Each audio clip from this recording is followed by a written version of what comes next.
이 역대기의 이야기라던가 열왕기의 이야기를 보면서 여러분 어떤 것을 많이 느끼고 계십니까?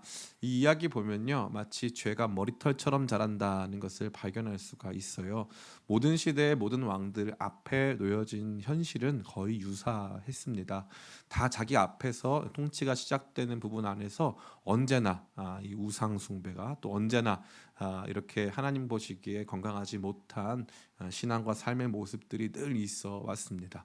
그래서 모든 왕들 앞에 놓여진 중요한 숙제는 무엇이냐면, 이제 그러한 이 죄악들, 그러한 사회에 만연한 하나님을 떠나 있는 불신앙들을 어떻게 그 부분에서 회복되어서 하나님 앞으로 다시 돌이킬 것이냐 하는 것인데, 이것은 저와 여러분에게도 동일합니다. 그래서 우리의 삶에 죄는 머리털처럼 자란다라고 우리가 이해할 수 있어요. 가만히 두면 계속 자란다. 그래서 가만히 두면 사람은 나빠집니다. 그러니까 끊임없이 이 죄와 또 하나님 보시기에 온전하지 못한 모습 안에서 싸우고 개혁하고 변화되고 힘쓰고 애쓰는 장면이 나오는데, 누군가는 그것을 열심히 잘 해내고 누군가는 그것을 포기하면서 그들이 보여주는 삶과 또 이런 통치의 결과들, 그 결과들 안에서 우리가 교훈을 얻어야 될 줄을 믿습니다. 그러니까 누군가의 삶은 더 쉬워 보이고 누군가에게는 더 편안해 보이지만 모두에게 똑같이 죄와 연약과 어려움은 다 존재하더라, 상존하더라라는 것을 이 말씀을 통해서 우리가 우선적으로 함께 살펴보았습니다. 우리는 이제 솔로몬의 아들 르호보암의 손자가 되는 아사 왕의 이야기를 만나게 됩니다. 이 아사 왕의 이야기는 열왕기에서는 불과 15장에서 한 절반 정도만 다루어지고 있는데, 우리가 읽고 있는 역대기에서는 무려 3장에 걸쳐서 아사 왕에 대해서 다루고 있습니다. 아사 왕이 이름이 아사 왕이라고 해서 굶어 죽은 왕은 결코 아니고요. 이름이 그냥 아싸 뭐 이런 뜻도 아닌 것 같고요. 그냥 아사 왕입니다. 수요일 날 설교를 하려면 이런 위트가 필요한 것 같아요. 그래서 제가 늘 마음의 준비를 하고 이렇게 올라오고 있습니다. 여러분도 많이 마음의 결단을 하고 오시기를 축복합니다. 예. 오늘 우리가 읽은 그 아사 왕의 통치 초창기의 이야기 속에서는 참 어떤 단어가 많이 등장합니까? 평안이라는 단어가 많이 등장하고 있죠. 우리 같이 말씀 한번 읽어보기만 하는데 1절에서부터 7절까지 보면은 이렇게 되어 있어요. 1절에 그의 시대에 그의 땅이 10년 동안 평안하니라라고 되어 있죠. 그리고 나서 또 뭐라고 되어 있습니까? 5절에 또 유다 모든 성읍에서 산당과 태양상을 없애매 나라가 그 앞에서 평안함을 누리니라라고 되어 있죠. 또 6절에 여호와께서 아사에게 평안을 주셨으므로 그 땅이 평안하여 여러 해 싸움이 없은지라 그가 견고한 성읍들을 유다에 건축하니라 되어 있고, 7절에도 보니까 주께서 우리 사방에 평안을 주셨느니라 하고 이에 그들이 성읍을 형통하게 건축하였더라. 아멘. 그러니까 역대기가 주목하는 아사 통치 초창기의 모습은 평안이라는 것을 우리가 알 수 있습니다. 그런데 놀랍게도 이 평안은 저와 여러분이 일반적으로 알고 있는 샬롬, 히브리어 많이 잘 모르는데 뭐 할렐루야 하나 알고, 그죠? 그 다음에 샬롬 요거 이런 거 하나 아는데, 그 평안 가면은 샬롬 아니에요, 그죠? 그런데 여기 등장하는 평안은 샬롬이 아니에요. 여기 등장하는 모든 평안은 같은 단어인데 쉐케트라고 하는 단어예요. 쉐케트. 쉐케트는 어떤 상태냐면 전쟁이 끝나고 조용해진 상태를 의미하는 거예요. 소란이 그치고 조용해진 상태. 그런데 평안은 뭐예요? 평안은요, 완전하고 궁극적이고 그래가지고 더 이상 다른 종류의 충돌이 있을 수 없는 절대적인 상태를 평안이라고 하는 것이고, 샬롬이라고 하는 것이고, 근데 이 쉐케트는 임시적인 성격이 강해요. 그래가지고 전쟁이 끝나고 그 앞에는 막 전쟁이 있고 국가가 소란했는데, 그런 국가적 소요와 또 전쟁과도 같은 모든 일들 속에서 비교적 나라가 조용했다라는 것을 우리가 발견할 수 있는 것입니다. 이러한 것은 어떠한 거냐면 사실 실제적으로 우리 삶에서 누릴 수 있는 실제적인 삶의 잘됨이에요. 삶의 잘됨. 삶이 뭐 특별히 뭐 어려울 것 없고 잘 된다, 괜찮다, 문제 없다 하는 그런 일들이 아사 왕 앞에 있다는 거예요. 본격적인 말씀에 앞서서 혹시 많은 분들이 이제 삶에 저와 비슷하신 분들이 많을 텐데, 일상적으로 매번 힘든 일이 있다 보니까 그냥 삶은 늘 어렵고 힘든 것쯤으로 여기시는 분들도 아주 많이 있어요. 근데 놀랍게도 제가 이제 많은 성도님들을 만나보지 않습니까? 많은 성도님들 만나보면요, 어떤 분들도 많냐면요, 목사님 제 인생에는 딱히 특별할 일이 없어요. 저희 가정에서도 딱히 특별할 일은 없었던 것 같아요. 그러니까 우리 입장에서는 좀 어떻습니까?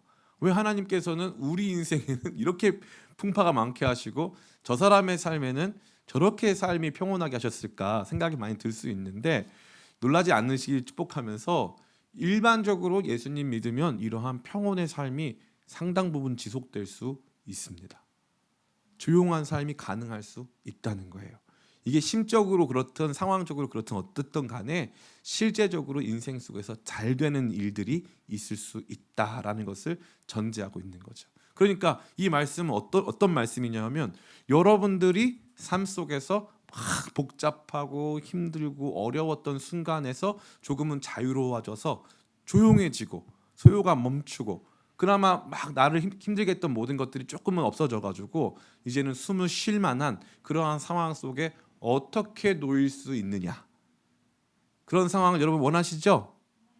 네, 안 원하시는 분도 계시겠지만 그럼 하나님께서 또 안 원하시는 대로 또 치열하게 또 살게 하시는 건데, 네, 열심히 사시면 됩니다. 그러면 또 이렇게 치열하게 하루하루 전쟁같이 사시면 되는데, 만약에 하나님 저도 좀 제 인생에서 좀 평온함이 있었으면 좋겠습니다. 그냥 아무 일 없이 지나가는 하루도 있었으면 좋겠어요라고 이렇게 생각하시는 분이 계실 수 있겠지만 계실 수 있는데, 그러한 분들이 아마 이 말씀을 통해서 많은 위로와 지혜를 얻게 되지 않겠나 하는 생각을 하게 합니다. 그러니까 이 평안이 일단 기본적으로 우리가 알고 있는 샬롬과는 다른 거다. 쉐케트다. 그래서 이 평안은 조용해진 상태.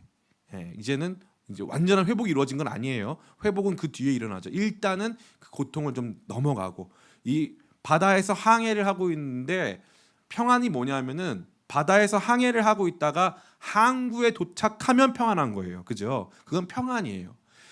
쉐키트는 뭐냐면은 바다에서 항해를 하고 있는데 한번 진짜 어마어마한 파도가 불어닥치다가 몇 날 며칠 그러다가 이제 그 모든 파도가 멈추고 햇볕이 나고 바람이 좀 원하는 대로 불어서 좀 진행할 수 있게끔, 그러니까 그런 날들이 있다. 그리고 그런 것들이 다양한 방향에서 가능하겠지만 그 중에 이 아사왕이 보여준 내용 안에서도 그러한 날들, 그러한 형통과 잘됨이, 그러한 평안과 조용함이 찾아올 수 있다라는 것을 우리 전제하고 함께 이 말씀을 같이 보기를 원합니다. 첫 번째 평안의 조건인데요. 오늘 설교 제목이죠. 평안의 조건은 따라해 볼까요? 하나님을 찾는 것. 예, 하나님을 찾는 것, 이게 너무나 중요한 거예요. 하나님을 찾는 것. 오늘 말씀 같이 한번 읽어봤으면 좋겠습니다. 우리 4절이죠. 같이 한번 읽어보겠습니다. 4절 말씀 시작. 유다 사람에게 명하여 그 조상들의 하나님 여호와를 찾게 하며 그의 율법과 명령을 행하게 하고. 아멘. 그의 조상들의 하나님 여호와를 찾게 했다라고 되어 있죠. 이것뿐 아닙니다. 7절 말씀 같이 한번 읽어보겠습니다. 시작. 아사가 일찍이 유다 사람에게 이르되 이 땅이 아직 우리 앞에 있나니 우리가 이 성읍들을 건축하고 우리가 주를 찾았으므로 주께서 하고 이에 그들이 성읍을 형통하게 건축하였더라. 아멘.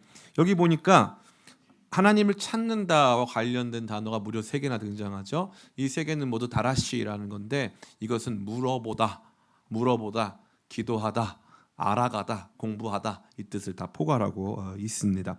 물어보니까 알 수 있죠. 하나님께 물으니까 알 수 있는 거예요. 그러면은 이건 첫 번째 1차적으로 이것은 무엇을 말하는 거냐면, 따라해 볼까요? 하나님께 나아가 질문하는 것. 하나님께 나아가 질문하는 것. 이게 중요하다는 거예요. 하나님께 나아가 질문하는 것. 이 질문이 아주 이게 1차적인 의미예요. 하나님께 나아가서 주님 어떻게 해야 됩니까? 저 어떻게 살아야 됩니까? 뭐가 옳습니까? 목사님 하나님께 나아가서 질문했는데 답이 없어요. 예. 잘 들으셔야 돼요. 우리는 답을 원해서 질문을 하지만 하나님께서는 답을 매번 주시겠다고 약속하신 적은 없어요. 예. 찾으라. 그리하면 너희가 찾을 것이요. 문을 두드리기라. 그리하면 열릴 것이다. 그런데 무슨 뜻이에요? 문을 계속 두들기라. 거기 보면은 그 동사가 이제 미완료로 돼 있어요. 계속 두들겨라. 계속 찾아라. 언젠가는 답을 주신다. 그러나 매번 구할 때마다 질문할 때마다 답을 주시진 않는다. 그러니까 주님께서 저와 여러분에게 요구하시는 근본적인 삶의 태도는 뭐예요? 근본적으로 늘 물어보는 거예요. 대답이 없으셔도. 대답이 없어도 늘 물어보는 거예요. 늘 하나님께 물어보는 거예요. 하나님 이게 옳을까요? 틀릴까요? 삶 속에서 이 질문을 갖고 사는 거예요. 주님 뭐가 옳습니까? 그러니까 신앙생활을 한다는 건 언제나 하나님 앞에 질문하고 있는 거예요. 주님 어떻게 살아야 하죠? 어디로 가야 하죠? 이게 옳을까요? 이 선택은 바른 걸까요? 질문하는 것이 우리의 삶의 가장 근본적인 태도가 되어야 한다라는 것을 말하는 거죠. 그래서 대신에 여호와를 찾는 것, 하나님을 찾는 삶이 어떠한 삶이냐 하면은 놀랍게도 이 하나님을 찾는 삶은 다른 하나님 아닌 것들을 깨부수는 삶이죠. 그죠? 여기 보면은 3절에 이방 제단과 산당을 없애고 주상을 깨트리며 아세라상을 찍고라고 되어 있죠. 아세라상을 찍고. 그 밑에도 보니까 이 그들의 그 조상들의 하나님 여호와를 찾게 하며라고 되어 있는데 이 하나님을 찾는 과정에서 계속 뭘 깨부숴요. 5절에도 또 유다 모든 성읍에서 산당과 태양상을 없애매 나라가 그 앞에서 평안함을 누리니라. 아멘. 그럼 우리가 뭐한테 묻고 있던 거예요? 여기 보니까 이방 제단과 산당, 주상, 아세라상, 태양상 등에 묻고 있는 거예요. 묻고 있는 거예요. 돈한테 물어보고 있는 거고 다른 사람들한테 물어보고 있는 거예요. 하나님께는 질문한다 안 한다? 안 한다 이거죠. 안 한다. 그 시대에 사람들이 일반적으로 믿고 따르고 있었던 것들에 질문하지 하나님께는 묻지 않는다라는 거예요. 예전에 어떤 이 신학생 자매님이 있었어요. 이 신학생 자매님이 정말 뜨겁게 사역하는 자매님이었는데 막 굉장히 대전 출신인데 정말 열심히 사역하는 자매였어요. 근데 이 자매가 저랑 친했는데 이제 기도하면서 배우자감을 놓고 위해서 기도하다가 누굴 만났어요. 그래서 저한테 그러더라고요. 목사님 드디어 누굴 만났습니다. 그래서 잘했다. 그러니까 이제 어떤 형제니? 그랬더니 술도 안 먹고요. 담배도 안 피고요.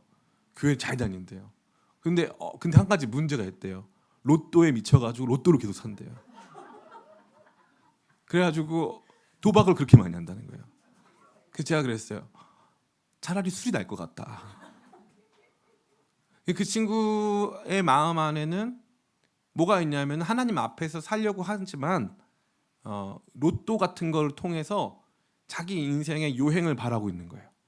특별하고 위대한 일이 벌어지기를 바라고 있는 거죠. 여기 등장하는 이방 제단, 산당, 주상, 아세라상, 태양상 이런 모든 것들이 오늘날 우리 시대의 언어로 바꾸자 하면 로또 같은 거예요. 영끌 주식 같은 거예요. 이거 한번 사면은 대박 난다. 이거 한번 하면 인생 풀린다. 저 사람한테 뇌물 줘가지고 저 사람하고 친해지면 내 인생 잘 풀릴 것이다. 라고 하는 것들이 하나님 아닌 것에 대하여서 묻는 거죠. 난 어떻게 살아야 됩니까? 난 어떻게 하는 게 행복한 삶일까요? 어느 것을 선택할까요? 그래가지고 로또 잘 팔리는 데는요. 그것도 참 재밌는데 기계로 뽑아주는 데가 있어요. 기계로 그냥 그거를. 그러면 거기 앞에 사람들이 줄을 서서 사요. 줄을 서서. 기계가 점지해 주는 거예요. 그 번호를. 제가 느낀 게 뭐냐면 거기는 1등이 많이 나와요. 왜 많이 나올까요? 많이 팔리니까. 어마어마한 양이 팔리니까 1등이 나올 수밖에 없는 거예요. 그 재밌지 않습니까?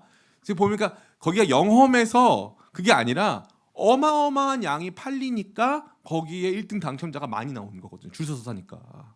그리고 거기까지 내려가서 줄 서서 살 때는 한 장 사러 갔을까요? 한 100장 사러 갔을까요? 한 번 내려가니까 한 100장씩 사가지고 오는 거예요. 그러면 100장씩 하루에 일주일 동안 하는 건데 100장씩 하루에 한 사람이 100장을 산단 말이에요. 뭐 50장, 100장 산단 말이에요. 그럼 줄을 서서 사니까 몇백 명이 사는 거예요. 하루에. 그러면은 몇만 장이 팔려요. 그 가게에서만. 그러니까 당첨자가 많이 나오는 거예요. 그런데 사람들은 그렇게 생각 안 한다 이거예요. 예전에 라디오스타라는 방송에서 어떤 탤런트가 이제 알고 봤더니 교회 집사인 거예요. 그러니까 옆에 있는 사람이 형 교회 집사였어? 그러면서 아니 그럼 형 그동안 왜 그렇게 살았어? 막 그러면서 막 뭐라고 한 거예요. 근데 옆에 누가 가만히 조용히 앉아 있어요. 그래서 선생님 왜 말씀이 없냐 그랬더니 저희 집도 교회 다니는데 저희 엄마도 집사인데 자기 인생이 너무 안 풀리니까 자기 데리고 전 보러 갔대요.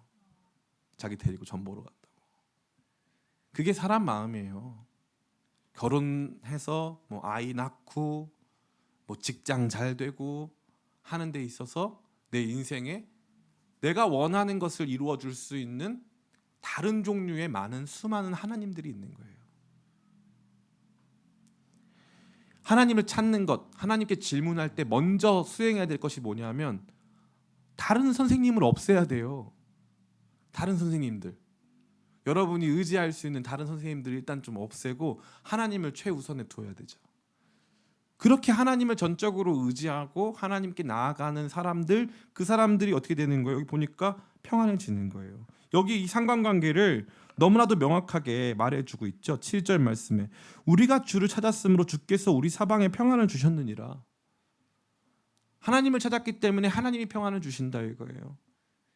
하나님이 고요케 하시고 하나님이 안전케 하시고 하나님이 괜찮게 하시고 하나님께서 그 모든 폭풍을 진정시키실 수 있다 이거죠.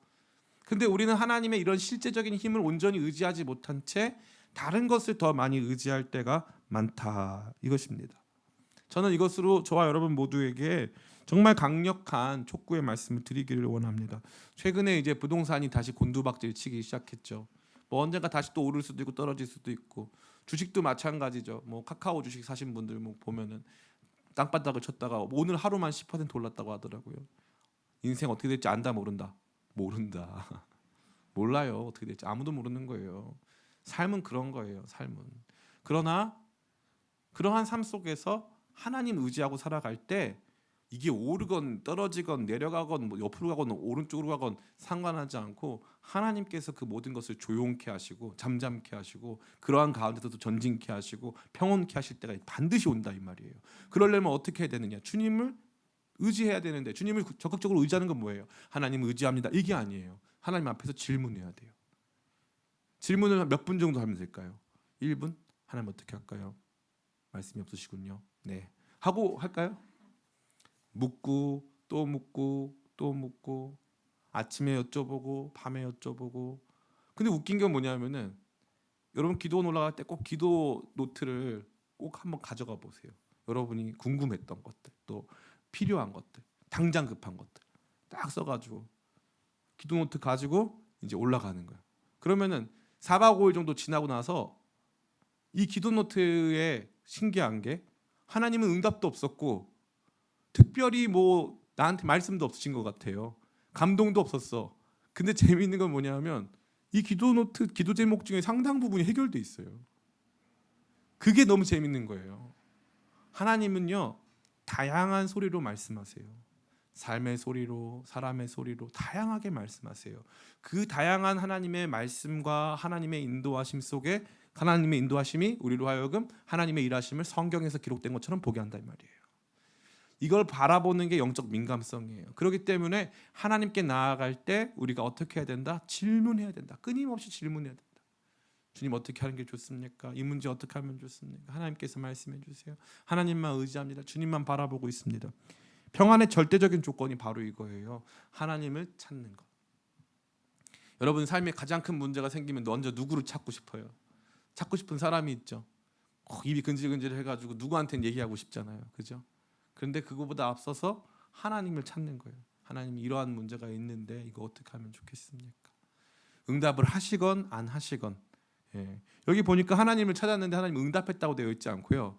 하나님을 찾았더니 하나님이 평온케 하셨대요. 이게 재밌지 않습니까? 하나님을 찾았더니 하나님이 평온하게 하셨다. 괜찮게 하셨다. 급하지 않게 하셨다. 평정심을 갖게 하셨다. 이 너무너무 중요한 거예요. 예. 아주 훌륭한 것입니다. 자, 이거 첫 번째 우리는 평안의 조건에 대해 생각해 봤어요. 평안의 조건은 하나님을 찾는 것이고 하나님을 찾을 때 우리가 의지하고 있던 다른 것들을 미안한 말이지만 깨부숴야 되는 거예요. 그 관계를 그 의존을 내려놓는 거예요. 그 사람이 나한테 절대적인 역할을 할 수 없음을 인정하는 거예요. 예. 돈이 나한테 절대적인 역할을 할 수 없음을 인정하는 거예요. 괜찮아지는 거예요. 하나님을 붙드는 거예요. 하나님 나 절대 굶겨 죽이지 않으신다라고 붙드는 거예요. 굉장히 실제적인 기도예요. 근데 이 실제적인 기도를 했을 때 하나님께서 실제적으로 역사하세요. 그래서 모든 것들이 잠잠케 되고 조용케 되어지고 별일 없이 넘어가는 거예요. 이러한 삶에서의 임시적이지만 또 하나님께서 주시는 거룩한 평안이 임하기를 간절히 원합니다. 그런데 이 평안은 어떤 평안이냐 또 우리가 알아볼 필요가 있어요. 이 평안은 이제 임시적인 평안이라고 했어요. 괜찮아지는 평안이라고 했어요. 그리고 이 평안이 임했을 때 그러면 이제 우리로 하여금 갈등하게 만드는 거예요. 목사님 하나님께 물어보라고 했죠. 하나님이 평안 주셨죠. 그러면 목사님 저 언제나 하나님 바라보고 전 아무것도 안 하고 하나님께서 주시는 평안 제가 누릴까요? 그러면 되겠습니까? 라고 저한테 묻고 싶으신 분이 아주 많을 거예요. 근데 제가 뭐라 그랬어요? 이 평안은 샬롬이라는 평안은 바다를 항해해서 배가 항구에 정박하면 샬롬이에요. 완벽해요. 완전해요. 그런데 이 쉐케트라고 하는 평안은 그게 아니라 이 배가 계속 항해를 하다가 갑자기 큰 파도를 만났어요. 큰 파도를 만나고 나서 하나님께 묻고 여쭙고 참고 기다리고 인내했더니 하나님께서 맑은 날을 주시고 바람을 주시고 안정되고 평온한 시간들을 주신다 이거죠. 그러면 그러한 종류의 평안이 저와 여러분 삶 가운데 임했을 때, 다시 말해서 직장에 들어갔거나 결혼을 했거나 뭐 출산을 했거나 뭐 집을 샀는데 잘 됐거나 뭐 이사를 갔는데 평온해졌거나 그 다음에 이 평안은 우리 가운데 뭘 요구하느냐라는 거죠. 우리 7절 말씀 같이 한번 읽어보겠습니다. 7절 말씀 같이 읽습니다. 시작. 아사가 일찍 유다 사람에게 이르되 우리가 우리 하나님 여호와를 찾았으므로 이 땅이 아직 우리 앞에 있나니 우리가 성읍들을 건축하고 그 주위에 성곽과 망대와 문과 빗장을 만들자. 우리가 주를 찾았으므로 주께서 우리 사방에 평안을 주셨느니라 하고 이에 그들이 성읍을 형통하게 건축하였더라. 아멘. 너무 놀랍지 않습니까? 우리가 알고 있는 일반적인 평안은 아무것도 안 하는 평안이죠. 근데 여기 평안은 뭐예요? 일하는 평안이에요. 일하는 평안. 내가 하는 일들이 가능하게 하고 형통하게 하는 일하는 평안이 주어진다 이거예요. 이게 뭐와 정반대냐 하면은 여러분들이 읽었던 르호보암이라던가 아비야라던가 이런 사람들이 계속 하는 일이 뭐냐 하면은 성읍 도시를 건축해요.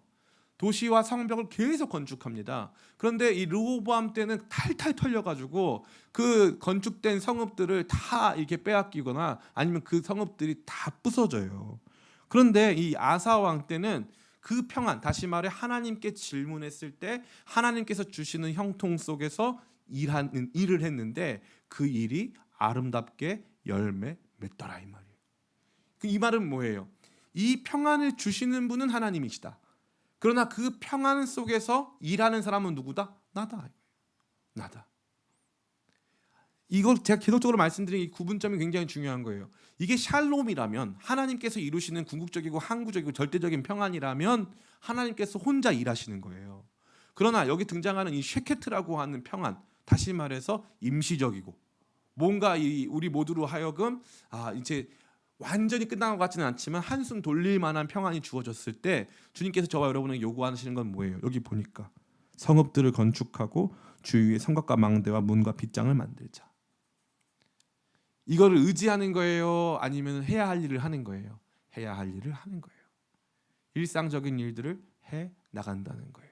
저축을 하고 직장을 구하고 힘을 써서 노력을 하고 공부를 하고 사람들을 만나고 하는 그런 일련의 과정들을 하나님 주신 평안 속에서 진행해야 함을 말해주고 있는 거예요. 하나님께서 저와 여러분에게 그것을 말해주는 거죠. 역으로 말하자면 하나님께서는 우리 가운데 평안을 주시지만 아무것도 안 하는 평안이 아닌 하나님께서 저와 여러분을 일하고 수고하고 애쓰고 힘쓸 수 있는 평안을 주신다라는 것입니다. 제가 이제 느끼는 게 있는데 목회를 하다 보니까 어느 시점이 되니까 이게 너무 마음이 불안한 거예요. 마음이 너무 불안해가지고 왜 더 빨리 성장이 되지 않을까? 내가 백날 설교를 해도 결국 알아듣는 사람은 아무도 없구나. 알아주는 사람도 없구나. 그러다 보면요 무슨 일이 발생하냐면 재밌게도 일이 손에 안 잡혀요. 우울하면 일이 손에 안 잡힙니다. 일이 손에 안 잡혀요. 특별히 뭐가 있냐? 내가 이 설교 준비 이렇게 열심히 해도 아무도 안 들을 걸 내가 몰라고 이거 하고 앉았냐? 이 생각을 제일 많이 해요. 이거 내가 아무리 열심히 해도 이거 아무도 안 알아줄 거를 내가 이거 왜 열심히 해야 되지? 이런 생각이 찾아온다는 거예요. 그래서 2016년부터 2018년까지 그 기간에는 제가 정말 그 심체에 빠져가지고 열심히 하기는 했어요. 그런데 제 마음 안에 일이 손에 안 잡히는 날이 너무너무 많았어요. 너무너무 많았어요.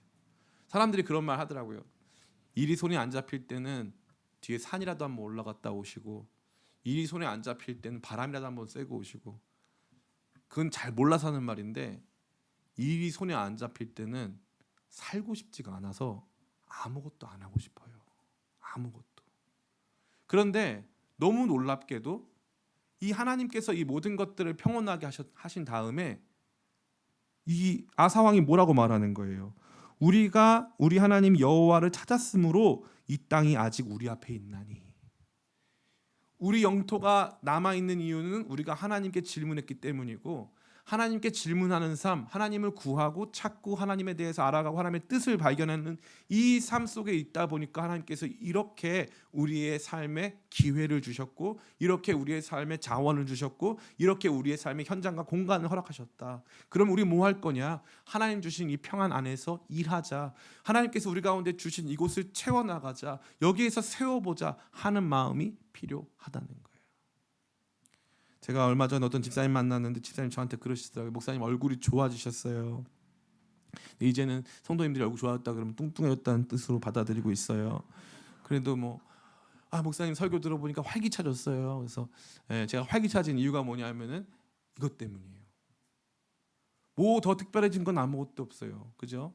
더 특별해진 건 아무것도 없어요. 상황이 더 좋아지긴 뭐가 좋아집니까? 2020년도에 2021년도에 우리 교회에 떠나신 분들이 아주 많아요. 아주 많습니다. 아주 믿을만 했던 어떤 자매도 떠났고, 늘 함께 했잖아요. 그 자매도 떠나고, 우리 교회에 정말 중직자로서 역할을 해주시던 분들도 다 떠나셨어요. 그러면 제가 막 힘있게 일하는 게 여러분 이해가 되십니까? 저도 이해가 안 되는 거거든요. 저도 이해가 안 돼요. 저도. 근데 너무 놀랍게 하나님께 질문을 하면은 하나님께서 평안을 주세요. 영원한 평안까지는 아니에요. 금방 부부싸움 하면 깨지고 뭐 이런 평안이에요. 근데 어쨌건 다시 일어날 힘을 주시는 거예요. 다시 일어날 힘을, 일할 수 있는 힘을 주시는 거예요. 여기에서 우리는 하나님께서 주시는 은혜와 그 은혜에 반응하는 우리의 삶의 완벽한 균형을 발견하는 거예요. 은혜 주셨으니까 난 아무것도 안 하겠다? 아니에요. 은혜 주신 삶, 내게 주어진 삶은 하나님께 질문했기 때문에, 하나님께 묻는 삶을 살았기 때문에 하나님께서 주신 삶의 기회들이다. 오늘이라고 하는 시간 가치 있다 이거예요. 나에게 주신 이 사람들 가치 있다 이거예요. 기쁨의 교회 이 작은 공간 가치 있다 이거예요. 그 전까지는 이 공간이 가치가 없었어요. 저 개인에게 있어서. 너무 좁으니까 정말 속된 말로 안 하고 싶더라고요. 진짜로. 그런데 어느 날부터 이게 다 가치 있고, 주께서 내게 줄로 재어주신 구역이 실로 아름다운 곳에 있으며 노래가 나오기 시작하고, 그때부터 일하는 것이 기쁘고 재밌고 행복해지기 시작하더라고요. 여러분, 이게 진짜 큰 복입니다. 하나님께서 주시는 거룩한 평안의 조건, 이 평안의 조건은 이 굉장히 중요한 이 두 가지 의미죠. 하나는 어떻게 하면 평안이 생기는가, 두 번째는 평안을 주시면서 조건을 거셨다 이 말이에요. 내가 평안 줄 테니까 어떻게 된다는 거예요? 평안 줄 테니까 그 안에서 은혜에 반응하며 일하자. 은혜에 반응하며 일어서자. 해야 할 일 감당하자. 주님께서 그렇게 저와 여러분에게 말씀하시는 것입니다. 마지막 세 번째입니다. 이러한 평안은요, 그 조건이 이거예요. 그런데 이 평안은 영원한 평안 아니다. 앞서 말씀드린 것과 똑같죠. 어떻게 보여집니까? 여기 보니까 재미있는 거는 이렇게 되어 있어요. 우리 같이 말씀 한번 읽어보겠습니다. 8절 말씀, 9절 말씀 같이 한번 읽어보겠습니다. 8절 말씀, 9절 말씀 시작. 아사의 군대는 유다 중에서 큰 방패와 창을 잡는 자가 30만 명이요 베냐민 중에서 작은 방패를 잡으며 활을 당기는 자가 28만 명이라. 그들은 다 큰 용사였더라. 구스 사람 세라가 그들을 치료하여 군사 100만 명과 병거 300대를 거느리고 마레사에 이르매. 아멘.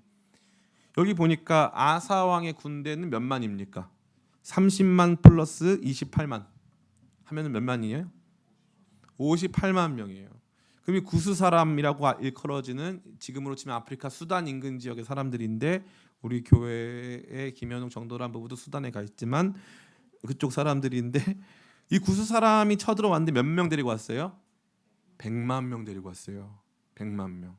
야, 이거 큰일 났죠. 그다음에 병거가 오늘날로 치면 탱크인데 300대 가지고 왔다 이 말이에요. 근데 여기 보니까 이스라엘에는 탱크 얘기가 없어요.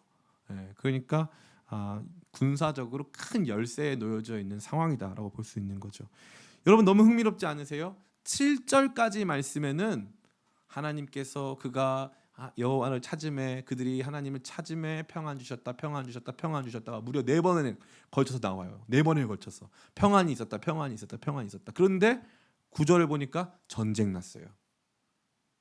이게 조건적 평안이에요. 하나님께서 저와 여러분 나쁜 평안 아니에요. 이 평안이 있다니까요. 우리 삶 속에 영원한 안식과 영원한 샬롬은 그 맛을 볼 수는 있지만 그것을 누리기 위해서는 마치 인생이라고 하는 바다를 건너서 우리가 영원한 하늘나라 천국에 정박할 때야 비로소 그 참다운 샬롬을 경험할 수 있는 거예요. 그런데 그 과정에서 실제적으로 삶 속에서 평안한 날도 있고 아닌 날도 있는 거예요. 아닌 날도. 우리는 막 생각해요. 예수님 믿으면은 문제 없어야 된다. 예수님 믿으면 사고 안 나야 된다. 저 사람이 사고 난 거는 예수님을 잘못 믿어서다. 저 사람이 저렇게 자녀가 안 되고 있는 것은 예수님을 잘못 믿어서다. 이렇게 생각할 때가 아주 많다는 거예요. 많다는 거예요. 그런데 여기 보니까 아사 왕은 좋은 왕이에요, 나쁜 왕이에요? 하나님의 종합평가에서 좋은 왕입니다. 아사 왕은 총 41년 다스렸는데 2년 빼고 나머지 39년 동안 하나님께서 인정하신 왕이 아사 왕이에요. 아사 왕. 종합평가 통과한 왕이에요. 좋은 왕입니다. 근데 이 좋은 왕의 통치 초창기에 10년 동안 하나님을 찾았기 때문에 하나님이 평온을 주셨어요. 그런데 뭐가 있다? 큰 전쟁이 나더라 이거예요. 큰 전쟁이 나더라. 지난 이 월요일에 이 어떤 이 원장님을 만나가지고 대화를 나누는데 그분이 이제 이 장로님 가정 이야기를 해주시더라고요. 감리교 장로님 가정 얘기를 해주시는데 한 가정에 아이가 셋이 있었대요. 아주 고상한 분들이고 아주 훌륭하신 분들인데 아이가 3명 있는데 첫째랑 셋째가 장애가 있는 거예요. 첫째, 셋째가 장애가 있는데 둘째 남자인데 너무너무 잘생기고 공부를 너무 잘하고 못하는 게 아무것도 없고 친구들 사이에서 그야말로 인기 짱이었다는 거예요. 근데 이제 이 남자애가 너무 잘생겼으니까 오랜만에 이제 이 원장님하고 지나가다가 장로님 만난 거예요. 장로님 잘 지내셨어요? 둘째 이름이 종률인데 종률이 잘 있나요? 그랬더니 갑자기 이분이 길에서 방금 눈물을 흘리시더라는 거예요. 그때 이제 이 원장님이 직감을 했다는 거죠. 이 둘째 종률이가 무슨 일이 있구나. 알고 봤더니 이 대학교 들어갈 때까지 위에 있는 누나 또 밑에 있는 동생을 장애를 가진 자기 남매를 둘째가 다 품어가지고 아빠처럼 이렇게 열심히 돕고 섬기고 해가지고 아름답게 잘 지냈대요.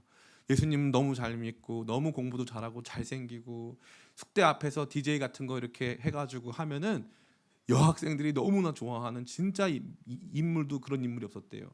근데 이제 전도왕이었는데 교회를 세우고 전도한다고 해가지고 수련회 가자고 교회 가자고 해가지고 수련회 가자고 해가지고 자기 친구들을 다 모아가지고 이제 강원도 문막으로 수련회를 갔다는 거예요. 수련회를 갔는데 이제 점심을 먹고 밥을 다 소화시키지 못한 상태에서 그 문막 이런 강원도 계곡물이 얼마나 차갑습니까?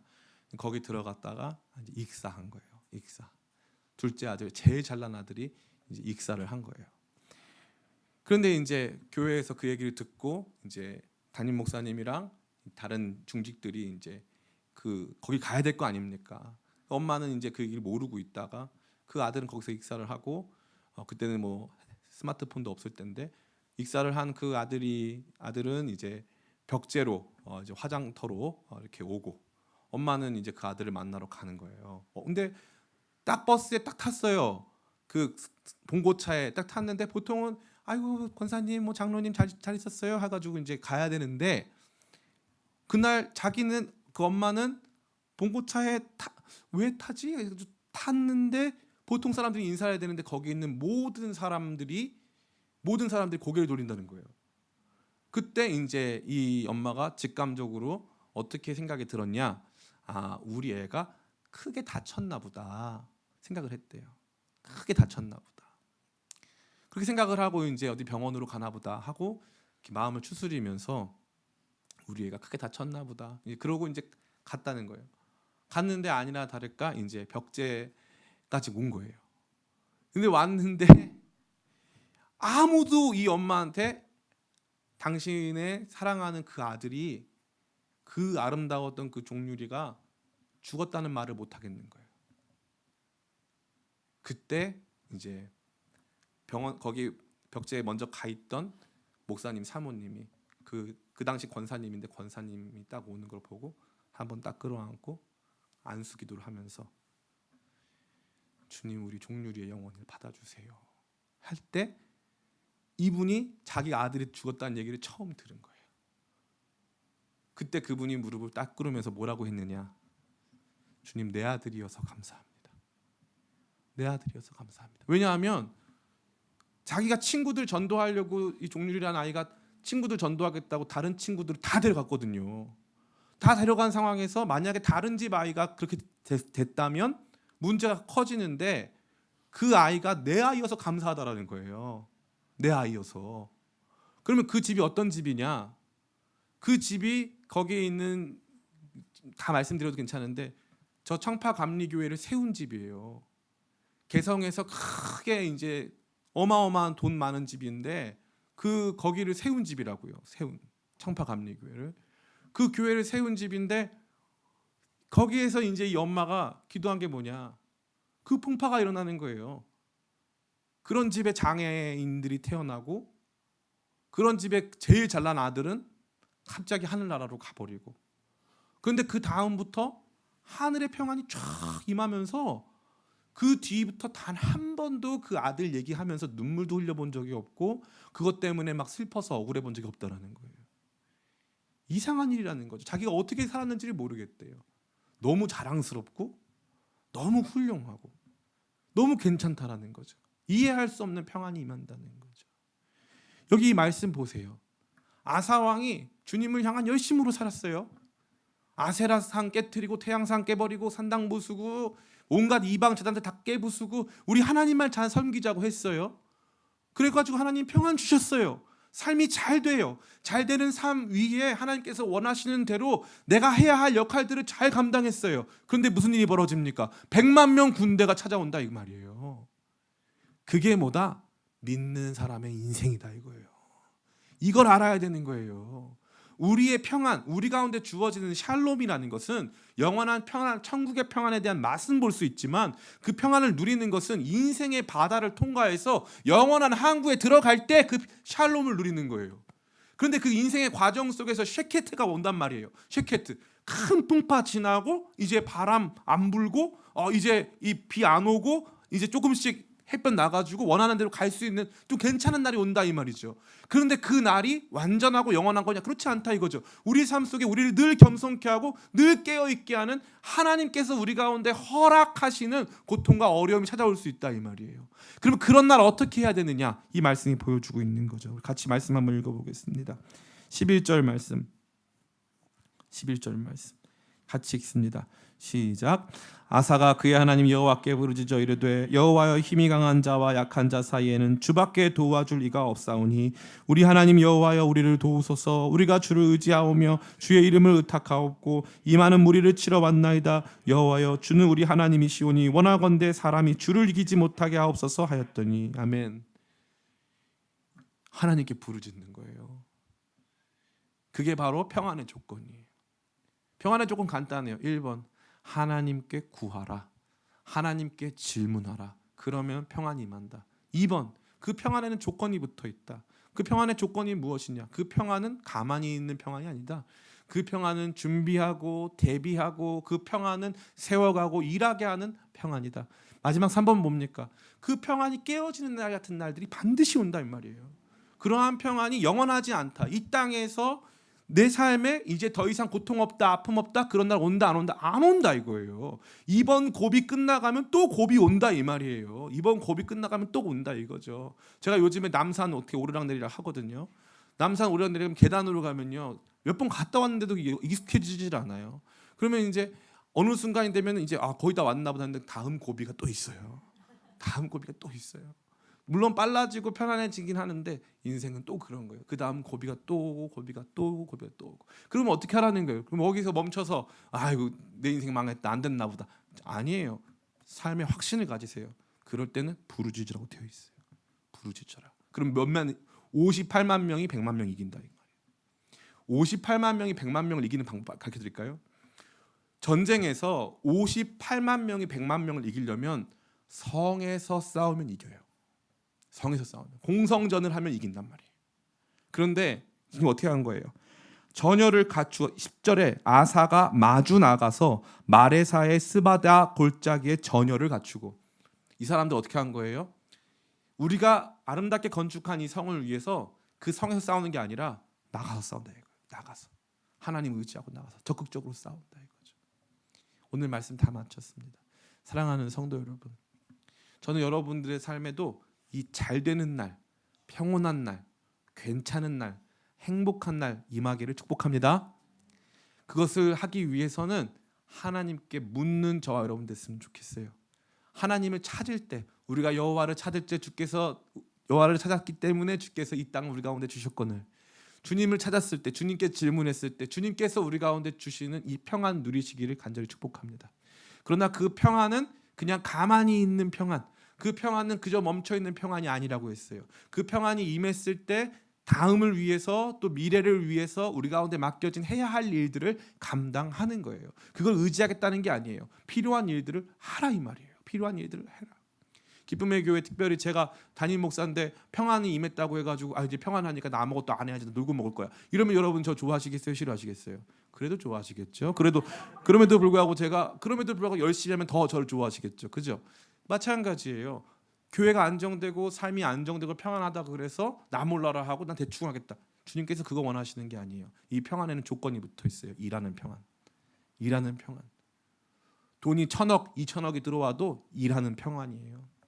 모든 문제가 잘 돼도 일하는 평안이에요. 준비하고 일하고 해야 할 일 감당하는 평안. 그러한 평안의 조건을 바르게 이해하는 저와 여러분들이 간절히 축복합니다. 그리고 나서 이 평안은 임시적인 평안이어서, 이거는 샬롬이 아니라 쉐케트여서 언제든지 깨질 수 있다.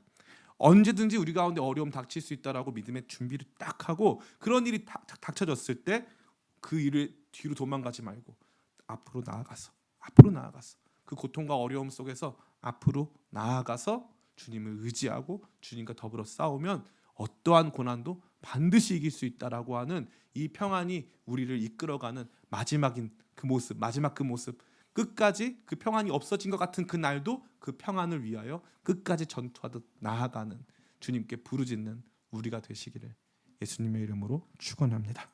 이 시간 찬양 하나 할까요? 우리 아까 불렀던 찬양인데